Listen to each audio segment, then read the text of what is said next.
Welcome to the Calm Mom Podcast, the show for ambitious women ready to get off the hot mess express. I know you've got a lot going on. You work so hard, you're raising an incredible family, and sometimes it can be overwhelming. I'm your host, Michelle Grosser. I'm a certified master life coach, attorney, wife, and mom. And years ago, I was right where you are. I was running a busy law practice while raising a family, and I was on the fast track to burnout. I thought I just needed to be more organized or have better routines, but it was learning how to heal and regulate my nervous system that expanded my capacity to gracefully hold more of this big, beautiful life. You too are worthy of an extraordinary life in and beyond motherhood. Learning to be a calm, anchoring presence in your home and at work is going to be your superpower. If you're here to do the inner work that brings a sense of calm amidst the chaos, I'm here to join you on that journey. Each time you press play, your growth continues. So let's get at it. Hey, you guys are listening to the Calm Mom Podcast. It's Michelle here. Thanks for being with us today. Today, I want to go over some of our daily habits that have a huge impact on the state of our nervous system. So we're going to get into that. Life update, moving update, housing update on my end. We are finally moved in to our new home in Houston and is so excited to be here. Definitely still living amidst a bunch of boxes and suitcases and all the things. But holy moly, let me tell you, it's so much better to be doing that in our own home than in a bunch of random Airbnbs and hotels, which is what we've been doing for the last month. So awesome progress. My office here is different than it was in my house in Miami. In Miami, I was kind of like tucked away in the bedroom wing. And in this house, my office is right off the living area, right off the kitchen and the dining room and the living room, which is awesome because I don't feel so removed from everything when I'm working. And it also means that you guys are probably going to hear my dogs a lot more because there's like a balcony right off of the living room. And Jeff loves to keep those doors open, which is nice, especially with this weather we're having right now. And my dogs are like suburb dogs, and they're not used to being in the middle of the city and hearing and seeing and smelling all the dogs going by. So they like have a panic attack every 30 seconds and run out to the balcony, and they're like barking like crazy. So y'all will probably hear them in the background, but it's good stuff. Okay, let's jump in. I think, a big contributing factor that I see to the chronic state of dysregulation in the women that I work with and that I hear from is that we just have so much to do. I'll like include myself in here because when I'm not careful, it's really easy for me to get sucked into this, is that we feel like we have so much we need to do. We feel like we need to be on the go all the time. And we have all of these habits, right? These ways of being that we've had in our daily routines that are really subtle. I think we don't really realize how much of an impact that they have on the state of our nervous system because it's probably stuff we've been doing for a really long time. It's probably stuff that seems benign. It seems like everyone's doing it. It's just how you go about life these days in 2024. And I think we just don't realize that a lot of these habits are actually doing more harm than we realize. And that's why this episode really matters. I want to explore how, everything that we do, you guys, is controlled by our nervous system, right? It's like our body's command center. It's sending all of the messages, all of the commands. Think this, look out for this, be scared of this, say this, right? Feel this. And that nervous system is always scanning for safety or for threats. That's its number one job. Like our nervous system, first and foremost, always number one priority will be our safety and survival. So it's really controlling everything. But here's the key. Our nervous system is also impacted by everything we do, right? It's like everything impacts our nervous system and our nervous system impacts everything. So if we're not aware of how our daily habits affect our nervous system, we can really end up getting stuck in this cycle of dysregulation and then getting frustrated because we're like, man, I don't know what's going on here, right? So I want to start here. Everything we do is controlled by our nervous system, and our nervous system is impacted impacted by everything that we do. Our nervous system's in control of every experience in our body. Our nervous system controls like how you're reacting to stress. Are you feeling calm or are you feeling on edge? Like right now, today, this week, right? How do you connect with others? Are you trusting of others? Are you skeptical of others? Do you tend to talk a lot when you're nervous? What kind of coping mechanisms do you have with stress? Do you tend to people please? Are you a perfectionist? Even a lot of like physical sensations in our body, all governed by our nervous system. Our nervous system, I kind of think about it like this scanner. Like imagine you were wearing this little like beam, this little like scanner on your head.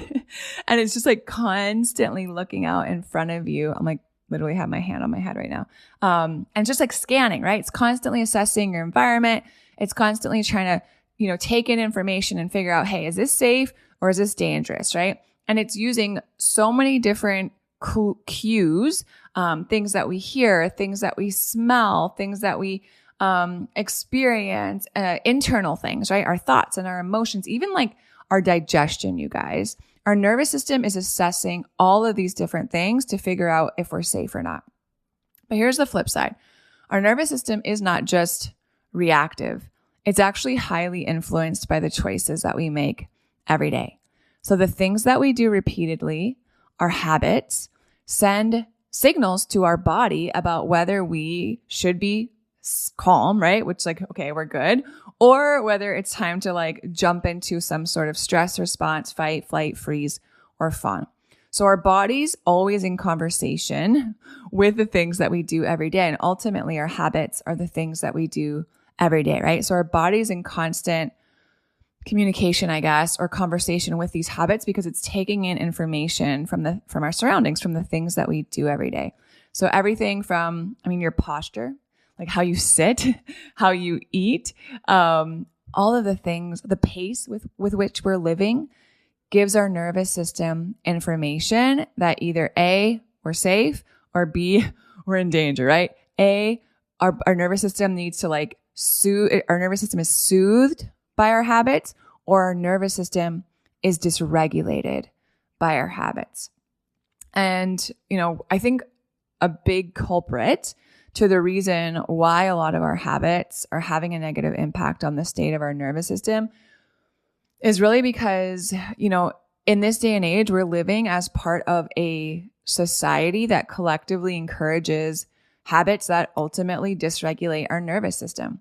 Like this is part of why in our home, one of our like most commonly discussed family values is that counterculture is our culture.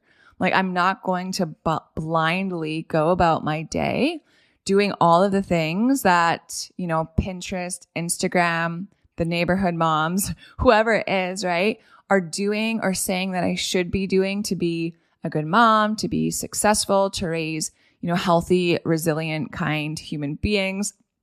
I'm going to question all of it because I see how getting stuck in this hamster wheel of all of these habits that society perpetuates do not regulate our nervous system, right? They're actually behaviors that push us into states of chronic stress without us even realizing it. And these are common and they're accepted and they're praised and they're also inherently dysregulating to our nervous system. A really big one, you guys, is hustle culture. Hustle culture, boss mom, boss babe, like garbage. We are encouraged to go, go, go.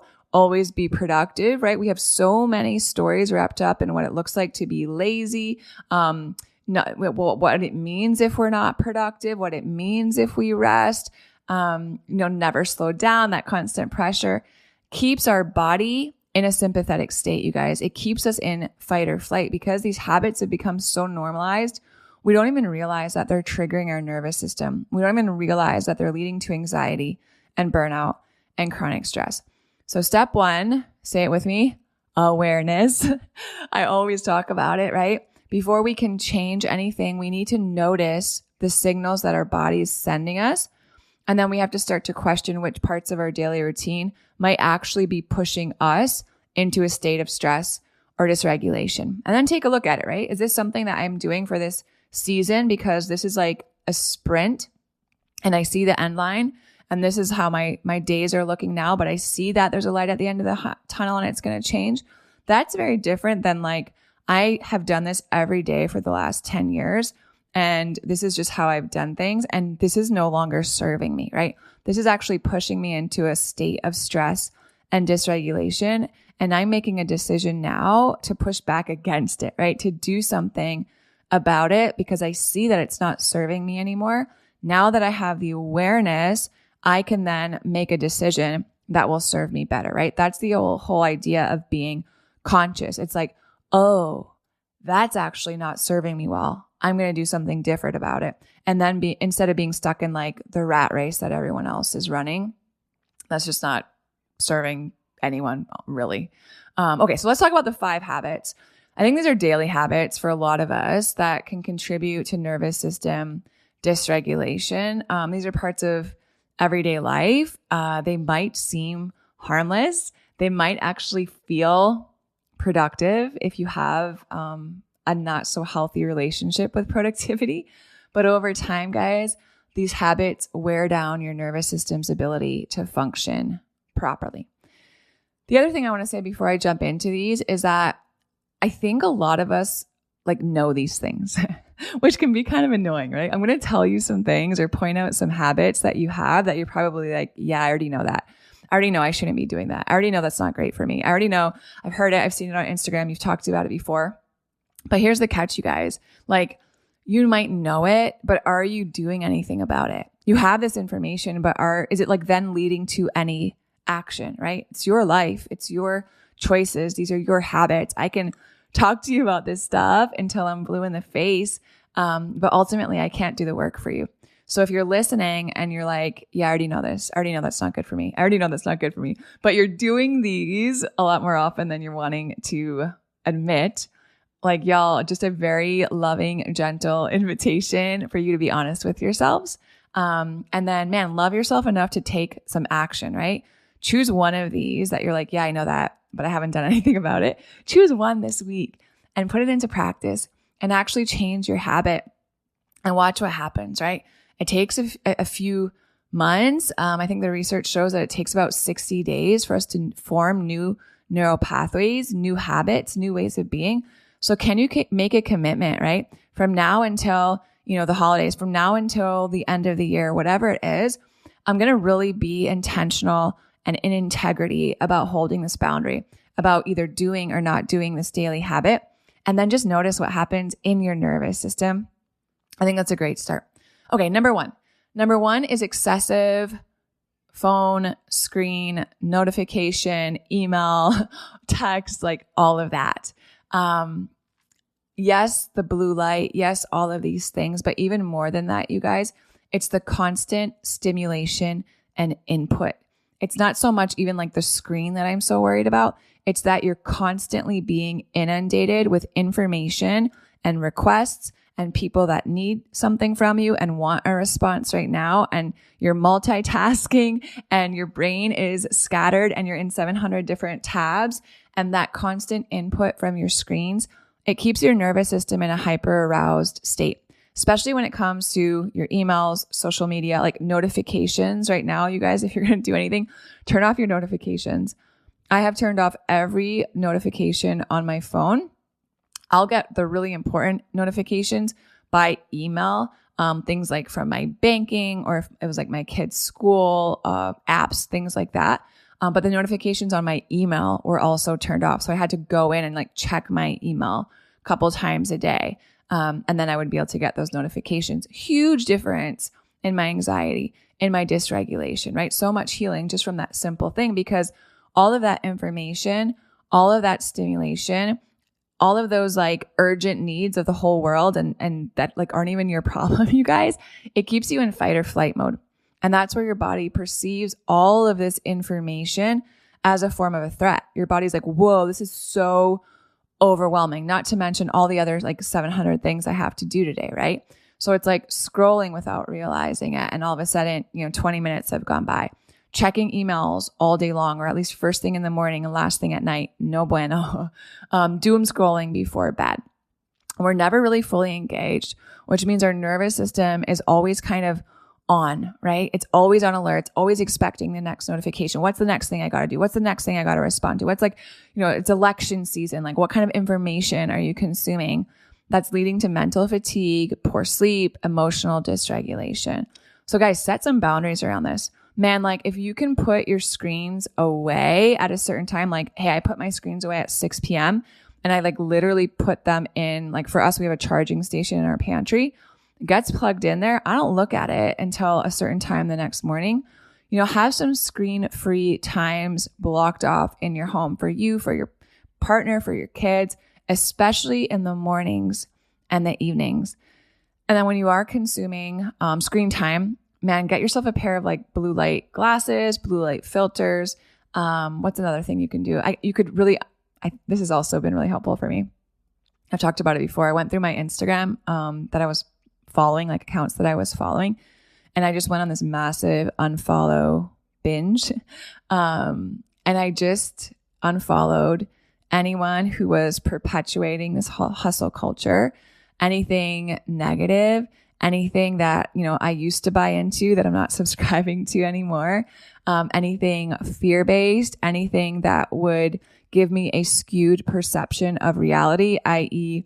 women who like have Pinterest-worthy perfect homes and aren't being honest about all of the help that they have to keep their home looking that way, or anything else, in their lives, about their bodies, right? People who are just like not realistic representations of what women like me look like. I just unfollowed all of that. And that actually made my Instagram experience a lot less stressful. But it was kind of subtle, but it made a big difference. So that's number one, just being intentional about when and how you're consuming the notifications and the informations and the blue light from your phones and screens. Number two, the second daily habit that has a huge impact on nervous system health is sitting for long, extended periods of time, especially sitting at a desk or on your couch or in a chair where you're kind of hunched over and you're looking down at your screen or you're looking down at your phone. That's signaling to the body that it's not in motion, which is true, right? You're sitting there, you're not in motion. But what happens is that our brain is in this sympathetic state. We have all this stuff to do. We have all these stressors, all these notifications, all these things required of us. It sends us into fight or flight.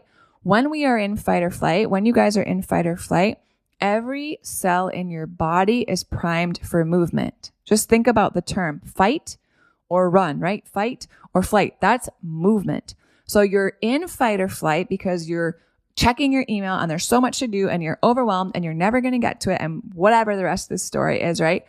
And you're just sitting there and you're not moving and your body's kind of like freaking out, right? Your amygdala is like, hey, alert, alert. Like there's a lot to do here and you're just sitting. We're supposed to run. We're supposed to fight. Like this isn't safe. You're never going to get this all done. You're going to get in trouble. You're running out of time or whatever it is. And we sit there. We're kind of like suppressing all of that alarm. And that can lead you guys to a buildup of a lot of the physical manifestations of being in that sympathetic state, right? It's not just a mindset thing. Our body releases certain chemicals. There are certain things that happen within our body when we're in fight or flight. Our body can tense up, right? It affects our blood flow, our a lot of our non-essential systems like our digestive system and our immune system and our reproductive system are slowed. Blood is diverted away from our gut and to our extremities and our heart so we can run or we can fight. But then we sit all day long and we don't metabolize any of those hormones. We don't move our body. We just sit at our desk, right? 8 hours straight, not taking breaks, working through lunch, staying stationary. Then we come home and we make dinner and then we sit down and we watch TV or we work on a laptop. Ask me how I know, right? I lived like this for a really long time. And when we're not moving our body on the regular, that's decreasing circulation. It's, that tension that's in our body, that stiffness that you're noticing in your jaw and your neck and your shoulders and your back. You have no opportunity to move all of that. It keeps your cortisol levels elevated because you're not metabolizing this stuff. And it slows down your body's ability to recover from stress. So move your body. Move your body. You don't have to go join a CrossFit gym. Like, this doesn't have to be any extreme thing. Can you start going to take a walk during your lunch break for 10 minutes? Can you start, working for 40 minutes and then sitting down and stretching for 5 minutes, throughout your work day? I just actually got a walking pad for my office. It's like this, I don't know, I think mine costs like $100 on Amazon, but it's like this little baby treadmill that I'm just going to have in my office. It folds up. It's like, I'm just going to lean it against a wall. But there are times when, like, now I'm going to sit and I'm going to work and I'm going to record my podcasts. But man, if I'm going to be, working on creating a new program for you guys, or writing podcast episodes, or even coaching sometimes, I think I'm going to move my desk chair out of the way. I have a desk, like a standing desk. I'm going to raise my desk and I'm going to put down that walking pad, and I'm just going to allow my body to move while I work, because I know how important it is, right? Even deep breathing, guys, like stopping every hour and really being intentional about how you're breathing can do wonders for your nervous system. So that's number 2. Number three is relying on this like cycle of caffeine and then alcohol to regulate your nervous system, to regulate your energy levels, to regulate what's going on in your mind. A lot of us do this, right? We rely on this, like, I'm going to have caffeine in the morning or throughout the afternoon to kind of spike my energy because I need that up. But then come like 5, 6 p.m., I'm so wired that I need to take, I need to have a glass of wine or consume alcohol to like be able to exhale and take the edge off. And then I don't sleep well. And then in the morning, I feel like I need coffee again. And it kind of becomes this like upper and downer cycle that's very common and very accepted by society, right? But we know that these things have a massive impact on the state of our nervous system. Caffeine spikes your adrenaline. Caffeine spikes your cortisol levels, especially in the morning when for most of us, our cortisol levels are already peaking, because that's what brings us out of sleep and into conscious awareness so we can wake up. So when we consume caffeine first thing in the morning, it's artificially driving our nervous system into this heightened state, right? We're pouring gasoline on the fire. And then alcohol, on the other hand, it does sedate the nervous system, right? It does take that edge off. That's true. But it actually numbs our nervous system's ability to recalibrate naturally. So like once the effects wear off, we're actually more dysregulated than when we started. So y'all, if you're drinking coffee to like quote unquote wake up and push through the day, and then you're using alcohol, happy hour, like evening to wind down so you can get to sleep, I would encourage you to really be intentional and like get curious about that cycle. Reevaluate it. Hey, am I doing this? Maybe you didn't even realize it, right? That was me for a long time. Wake up, have a cup of coffee, maybe another one around 11 a.m. And then come like 5, 6 p.m. I was so overstimulated, so much coming at me. It was time to make dinner. It's like the witching hour with my kids. And I'm like, holy moly, someone make me a margarita because I need to take the edge off, right? And then I was stuck in this cycle that I didn't even realize, this cycle that actually kept me in this, this cycle of like energy spikes and crashes. So what do? Well, take a look at it and be honest with yourself. I think this is one that can, bring on a whole slew of things, shame being one of them. So be gentle with yourself. What can we do? Really easy. Replace your caffeine with hydration first thing in the morning. I started waking up and I just started like chugging a full glass of water before I even make myself a cup of coffee. That gives me so much more energy, real energy, than just having caffeine in order to have energy, right? I love coffee. I love the ritual of it. I love how good it smells. I love that it's warm. I love how it tastes in the morning, right? As I'm like starting my day, I'm not telling you not to have coffee. I have it. But before I do, I hydrate my body because that's what actually gives me energy. And then I have something to eat either before or with my coffee. And I don't make myself breakfast at 4:30 a.m. or 5 a.m. when I usually have this. I grab a hard-boiled egg that I have in the fridge that's already peeled. I'll grab a cheese stick. I'll have a little thing of Greek yogurt with like some berries in it. Try to have some protein. I try to have some fat while I'm having my coffee. It takes 30 seconds for me to do that. And it's so much better for my nervous system. It's so much better actually for my digestive system also.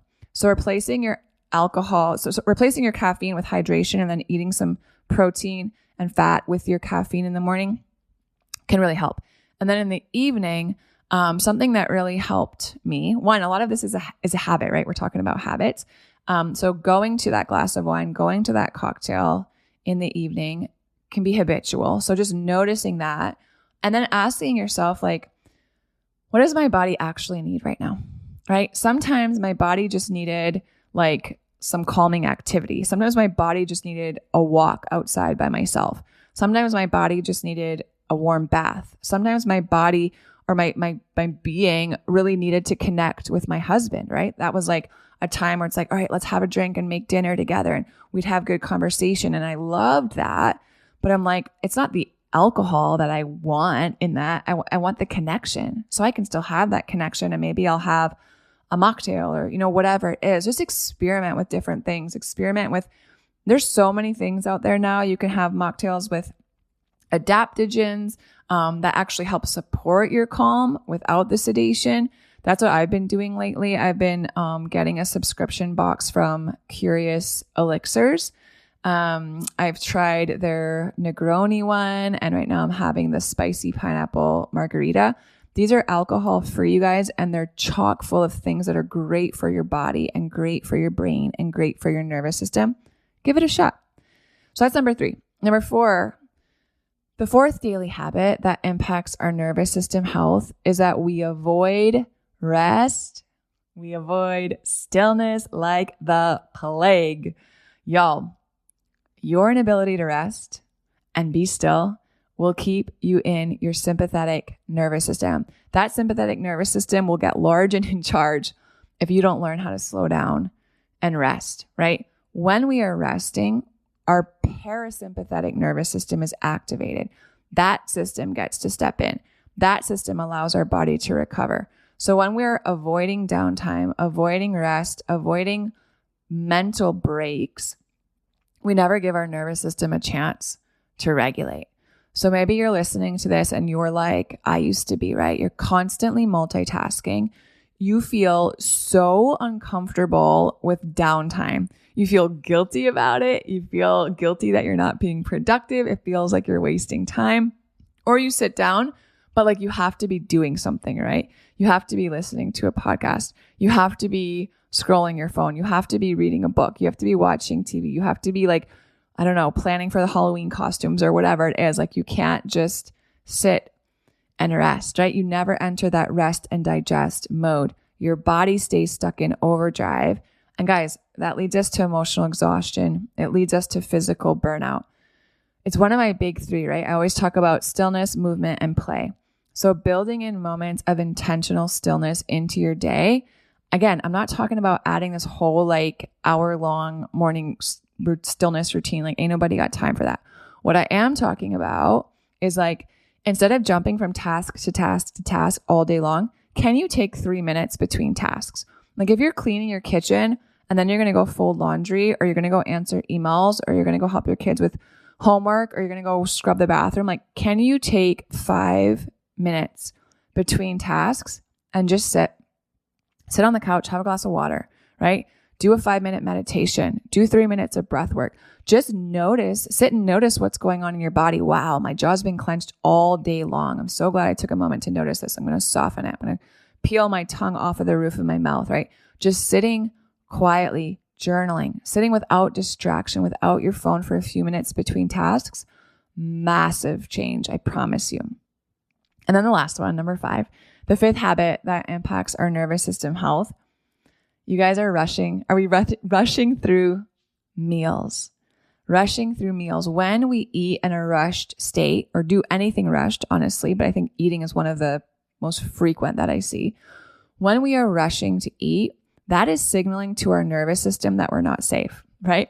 We're too busy to sit and eat and breathe and properly digest. We're rushing, right? Something must be coming. Something bad must be happening. We're running out of food. Someone's going to take our food. Like that's literally what we're signaling to our nervous system, you guys.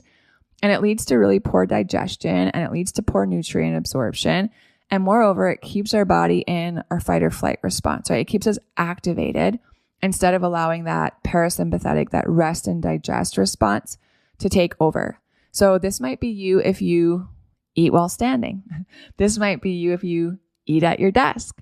This might be you if you rush through meals or skip meals entirely, or make dinner for your kids. And then as you're doing like all the other things you need to do, you just walk by their plate and just pick up a chicken nugget and eat it. And that's your dinner, right? But poor digestion, lack of nutrients, all of that contributes to fatigue. It contributes to dysregulation. I mean, ultimately, at the end of the day, our body can't recharge if it's not properly nourished. So I would encourage you guys, if this one's landing for you, practice mindful eating. Again, this is not like a habit you have to add on. You have to go out and buy anything. This is just like, can I be more mindful when I'm eating?